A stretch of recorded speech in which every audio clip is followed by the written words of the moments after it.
இருக்கிறதுலயே highest crime எது தெரியுமா? ரொம்ப சந்தோஷமா இருக்கிறவங்களோட லைஃப்ல நீ என்ட்ரி தர. You become there everything. இந்த உலகத்திலேயே அன்பை விட சிறந்தது வேற எதுவுமே இல்லைன்னு அவங்கள நம்ப வைக்கிற. அவங்க கூடவே ட்ராவல் பண்ற. அவங்கள சிரிக்க வைக்கிற. அவங்களோட ஆடுற, பாடுற. You make them so attached to you.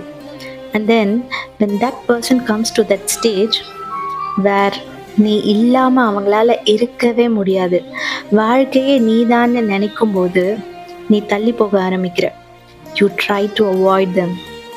இதயத்தில் அன்பை வளர்த்து இதயத்தையே நொறுக்குகிறாய். But let me tell you one thing, their heart was pure. அவங்கள கடவுள் பார்த்துப்பாங்க, நீ உன்னை பார்த்துக்கோ. தேங்க்ஸ் ஃபார் வாட்சிங் திஸ் வீடியோ. உங்களுக்கு இந்த வீடியோ பிடிச்சிருந்தா மறக்காமல் என்னோட சேனலை சப்ஸ்கிரைப் பண்ணிக்கோங்க. இந்த வீடியோக்கு ஒரு லைக் கொடுத்துட்டு உங்கள் ஃப்ரெண்ட்ஸ்க்கெலாம் இந்த வீடியோவை ஷேர் பண்ணுங்கள். Thank you all.